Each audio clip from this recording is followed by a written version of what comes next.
कुंभकर्ण का एक ऐसा शक्तिशाली बेटा जिसे भगवान श्री राम और स्वयं हनुमान जी भी नहीं हरा पाए। क्या हुआ जब कुंभकर्ण का पुत्र मुल्कासुर भगवान श्री राम से अपने पिता की मृत्यु का बदला लेने आया? आखिर क्यों मुल्कासुर जैसे शक्तिशाली राक्षस को भगवान श्री राम भी नहीं हरा पाए? आइए जानते हैं आगे की वीडियो में। लेकिन अगर आप हमारे चैनल पर नए हैं तो हमारे चैनल को सब्सक्राइब कर लेना, साथ ही साथ वीडियो को लाइक भी कर लेना। हिंदू धर्म के सबसे प्राचीन पौराणिक और ऐतिहासिक धर्म ग्रंथ रामायण के बारे में तो हम सभी जानते हैं, लेकिन रामायण काल से जुड़ी हुई कई सारी ऐसी कथाएं भी हैं जिनके बारे में शायद ही आपने सुना होगा। आज रामायण काल की एक ऐसी ही कथा के बारे में हम आपको बताने जा रहे हैं जिसे स्वयं भगवान श्री राम ने नहीं बल्कि माता सीता ने एक बाण मार करके मुक्ति प्रदान की थी। दरअसल ये कथा राम और रावण के युद्ध के बाद श्री राम राज्याभिषेक के समय की है, जब श्री राम लंका का राजपाट विभीषण को सौंपकर माता सीता और लक्ष्मण सहित अयोध्या लौटकर राजपाट संभाल रहे थे।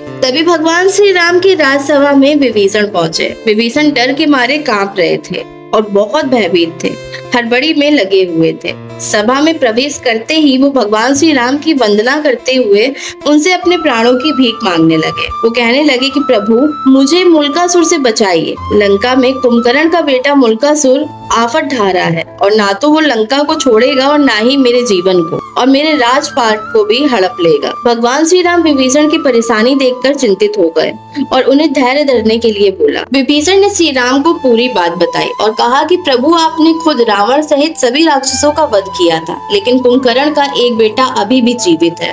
ये बहुत ही अशुभ मूल में पैदा हुआ था, इसलिए इसका नाम मुल्कासुर रखा गया। मुल्कासुर के पैदा होते ही कुंभकर्ण भी उसे मारना चाहता था, लेकिन रावण के समझाने से उसने अपने इस पुत्र को अशुभ मानकर जंगलों में छोड़ दिया। मुल्कासुर का पालन पोषण जंगल में ही हुआ है। उसने ब्रह्मा जी का कठोर तप करके उनको प्रसन्न करके उनसे एक वरदान मांगा था, जिसमें उसने अमृत की मांग की थी, लेकिन ब्रह्मा जी ने उसे अमृत तो नहीं दिया, लेकिन उसने ब्रह्मा जी से दूसरा वरदान मांगा कि उसकी मृत्यु किसी एक ऐसी स्त्री के हाथ से हो जो आजीवन पवित्र और सती रही हो। इस वरदान की वजह से कोई भी ब्रह्मांड में उसे मार नहीं सकता और अपने इसी वर और बल के घमंड से वो सबको भयभीत करता है। और जंगल में उसे पता चला कि उसका पूरा खानदान का सफाया आपने कर दिया है और उसके पिता कुंभकर्ण को भी आपने मार दिया है और लंका जीत ली है और राजपाट मुझे सौंप दिया है। यह सब सुनकर वह काफी क्रोध से बौखलाया हुआ है। उसने घोषणा की है कि वह पहले मुझे मारेगा और फिर प्रभु श्री राम को। जिस दिन आपने मुझे राजपाट सौंपा था उसी दिन वह लंका पहुंच गया था और मुझ पर धावा बोल दिया था। मैं 6 महीने तक उससे काफी वीरता पूर्वक मुकाबला करता रहा, लेकिन ब्रह्मा जी के वरदान की वजह से वह इतना ताकतवर हो गया है कि उसे हरा पाना मेरे बस की बात नहीं है और ब्रह्मांड में कोई भी उसका सामना नहीं कर सकता। मजबूरन आपके पास मुझे आना पड़ा, इसीलिए मैं अपने बेटे, स्त्रियों और मंत्रियों के साथ किसी प्रकार सुरंग के रास्ते भागकर आपके पास आया हूँ। मुल्कासुर ने लंका में धावा बोलते समय घोषणा की थी कि वो सबसे पहले धोखेबाज विभीषण को मारेगा और फिर उसके बाद अपने पिता का हत्या करने वाले भगवान श्री राम का भी वध करेगा। लंका में विभीषण को ना देखकर मुल्कासुर ने अयोध्या आने की ठान ली थी। अब लंका और अयोध्या दोनों खतरे में है, तो ऐसी स्थिति में श्री राम तत्काल ही हनुमान जी और लक्ष्मण जी सहित सेना लेकर पुष्पक विमान पर सवार होकर लंका की ओर गए। भगवान श्री राम के लंका पहुंचते ही मुल्कासुर ने अपनी सेना को लेकर उन पर धावा बोल दिया। लगातार 7 दिनों के भयानक युद्ध के बाद भी कोई परिणाम ना निकला। मुल्कासुर अकेले ही भगवान श्री राम की सेना पर भारी पड़ रहा था। मुल्कासुर को ना ही भगवान श्री राम हरा पाए, ना ही लक्ष्मण और ना ही हनुमान जी। मुल्कासुर को हरा पाना बहुत ही मुश्किल होता जा रहा था। युद्ध का नतीजा अपने पक्ष में ना आता देख भगवान श्री राम काफी चिंतित थे। विभीषण के जरिए भगवान श्री राम को पता चला कि मुल्कासुर इस समय तंत्र साधना करने के लिए एक गुफा में गया हुआ है। उसी समय ब्रह्मा जी भी वहां आकर भगवान श्री राम को बताते हैं कि उन्होंने मुल्कासुर को स्त्री के हाथों मरने का वरदान दिया है, तो वो खुद उसे नहीं मार सकते। इसके अलावा जाते जाते ब्रह्मा जी ने भगवान श्री राम को यह भी बताया कि जब कुंभकर्ण और रावण के कुल के सभी लोग मारे गए थे, तब मुल्कासुर ने मुनियों के सामने यह कहा था कि चंडी सीता के कारण उसका पूरा समूचा कुल नष्ट हुआ है।